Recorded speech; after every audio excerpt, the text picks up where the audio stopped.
أيها الضيوف النبويون، إن الزمن الذي نعاصره اليوم والعصر الذي نعيشه لا يليق بنا ولا يلائم بشأننا، وليس له علاقة ما بالإسلام وتعاليمه السامية.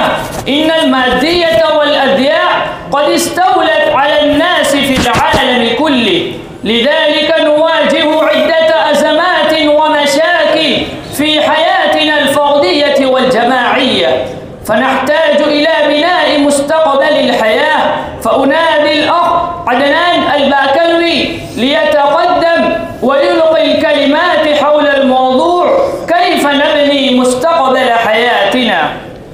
الحمد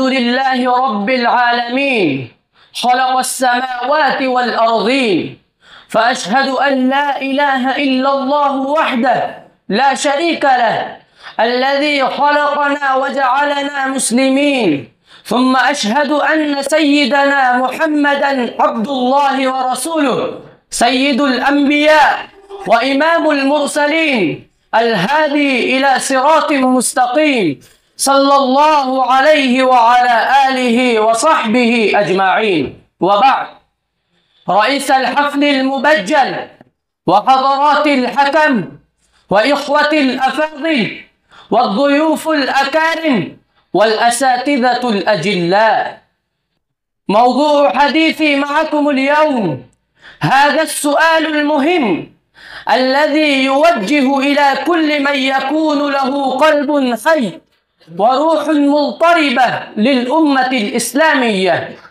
نحن المسلمين نواجه في كل مجال من مجالات الحياة أزمات ومشاكل عجزت عقولنا عن حلها، والسؤال المهم هذا: كيف نبني مستقبل حياتنا؟ أيها الإخوة الأفاضل، إن الزمن الذي نعاصره نحن المسلمين والعصر الذي نعيشه لا يليق بنا ولا يلائم بشأننا، وليس له علاقة ما بالإسلام وتعاليمه السامية. إن المادية والأزياء قد استولت على الناس في العالم كله، لا يخلو منها أي منطقة من مناطق العالم، لذلك نواجه عدة أزمات ومشاكل في حياتنا الفردية والجماعية، وما مر يوم من الأيام إلا ازدادت هذه المشاكل والأزمات. على سبيل المثال، نواجه في بلدنا مشاكل شتى، منها أن الأحزاب السياسية تدعو المسلمين إلى الوحدة القومية والقانون المدني الموحد، وإن بلادنا قد تحولت إلى مجزرة تقع الاضطرابات الطائفية والاشتباكات الحربية في كل قرية وفي كل بلد من بلادنا، وإن الحكومة الهندية تعرض الهندوس من وراء الستار والمسلمون تحت ضغطها، كما جربتم مرة بعد مرة، وقد أدخلت في مناهجهم التعليمية مفاسد تاريخية وأباطيل وثنية وخرافات جاهلية التي تقطع صلتنا النابغة الثابتة بتاريخ أجدادنا وأمجادنا وأسلافنا الصالحين. بهذه الأحوال الكريهة قد أصابنا سادتنا الأفاضل من اليأس والقنوط، ونحن لا نستطيع أن نحكم حكما جزميا عن مستقبلنا، وجعلنا رأينا إلى الحضارة الغربية، وهذه الحضارة الغربية قد تغلغلت في أحشائنا حتى صرنا لا نستطيع أن نخرج منها. أيها السادة، كثير منا يتدرسون ولا يعرفون أهدافهم المنشودة، ونحن نضيع أوقاتنا الثمينة الغالية سدى في المتاهي والمبارات، رغم أن الرسول صلى الله عليه وسلم جعلنا ورثاء الأنبياء، وإن الأنبياء لم يورثوا دينارا ولا درهما، وإنما ورثوا العلم، فمن أخذه أخذ بحظ وافر.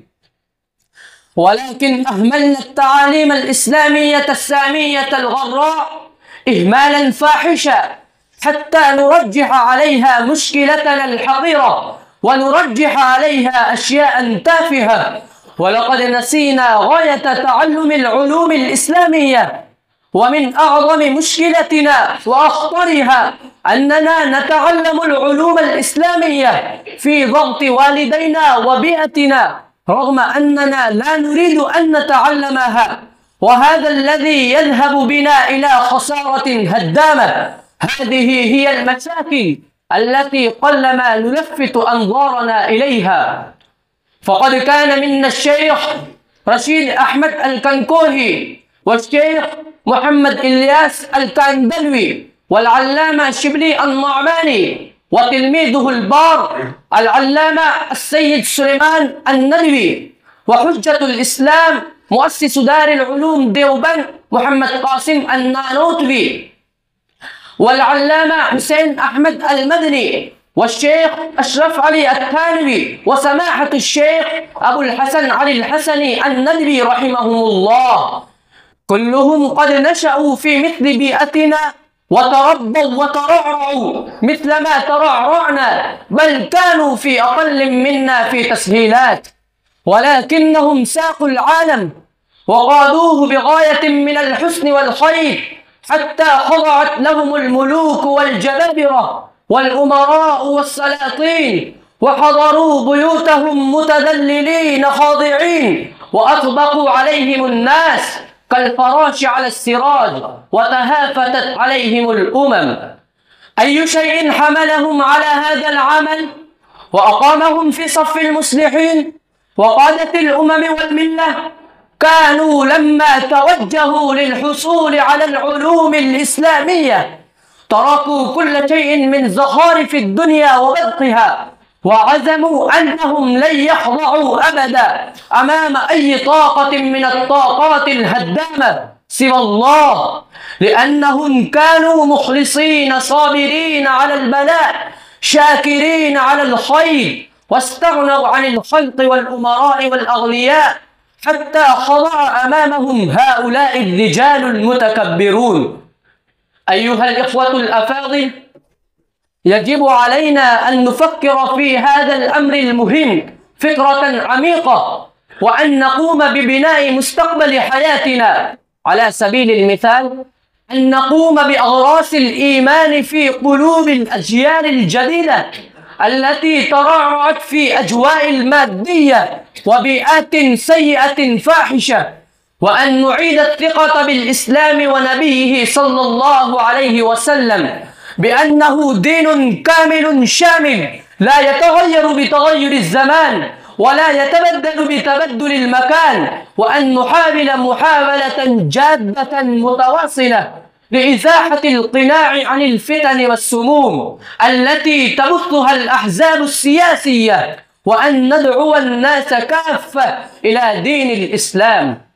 أيها الإخوة، نحن في أشد حاجة في هذه الأعمال إلى الإخلاص والصبر والرضا على المصائب والشكر على الخير والاستغناء عن الخلق كما فعل أسلافنا الصالحون، لأن مسؤوليتنا عظيمة مهمة، ونحن والله أحق بها منهم، ولكننا قد نسينا أهميتنا، فنسيت الأمة أهميتنا، فتنظر إلينا بنظرة حقيرة. لو نعود إلى مكانتنا التي فقدناها ونعود إلى المكانة التي صار عليها أسلافنا العظام يقبل الفوز أقدامنا.